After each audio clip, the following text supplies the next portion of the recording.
Welcome to Once Upon a Roll, where we recap the madcap adventures of our heroes in Nyxalia. This week we recap Episode 1, Breaking Free. The chains of Blackfall Quarry were forged to break men, to grind them down until they were little more than shadows of who they once were. Day after day, the enforcers of the brutal tyrant Varric Bloodscale barked orders, their whips cracking against the backs of those unfortunate enough to fall victim to their lies. The air, thick with dust and hopelessness, harboured a secret resistance within its suffocating fog, as not all that had buckled were broken. A man named Caelan Thorn was holding the sparks of resistance, and one fateful night found those willing to turn it into a blaze. Our party. First there was Ulrich, a mighty Goliath warrior who was bold, brave and strong, both in heart and body. Then there was Yeril Whistleledge, an Aarakocra cleric of great kindness, whose faith brings calm to the hearts of the fearful. Next was Coric Ironpatch, a deep gnome artificer, whose knack for understanding and working with arcane machines make him a force to be reckoned with in its ever-growing world. Next was Nimbus Silverrain, a cool and chaotic Air Genasi warlock, whose beautiful exterior masks the bloody warrior ready to strike. Then there was Octavius Aurelius White II, a roguish elven gentleman with a quick mind, wit and dagger hand that would cut you down before the first joke landed. And finally, Peanut Pringlefoot III, a halfling bard of such unassuming whimsy that most wouldn't look at her twice to their own detriment.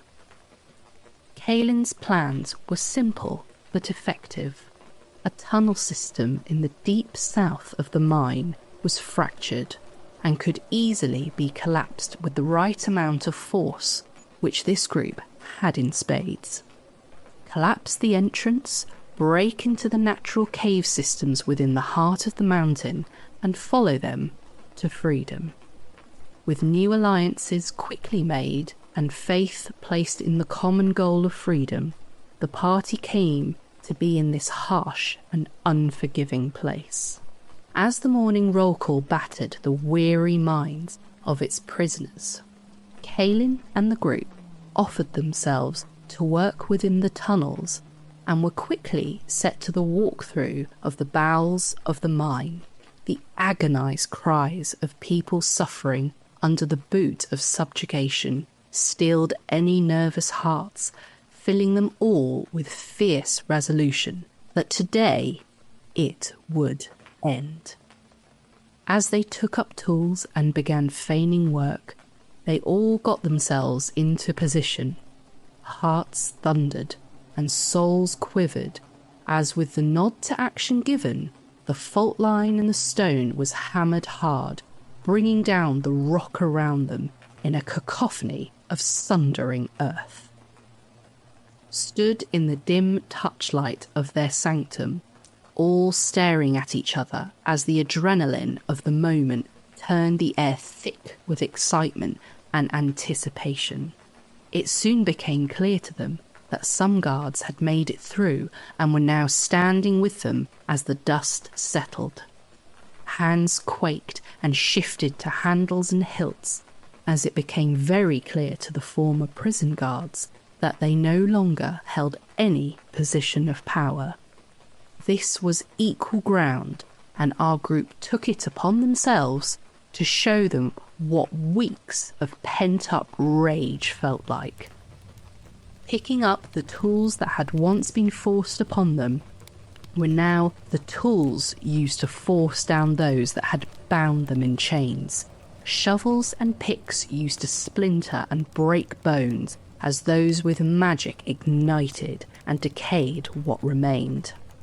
With the guards dispatched and what little that could be taken from them gathered up, they began the long trek through the natural cave systems that bore through the mountainside.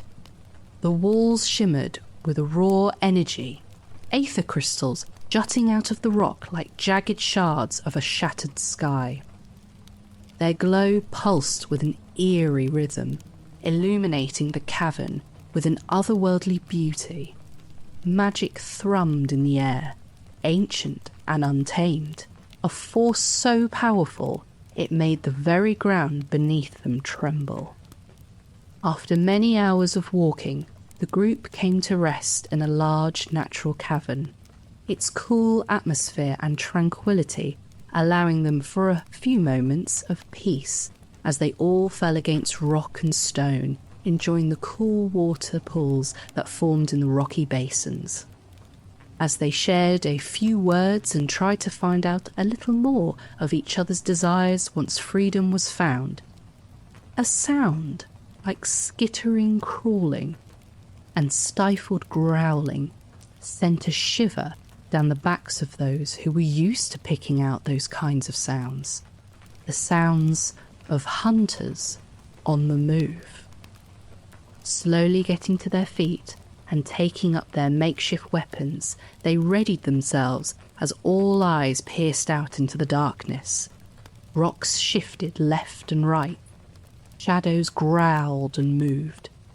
And with a screeching cry, whatever was circling them raced towards the group, ready to lunge.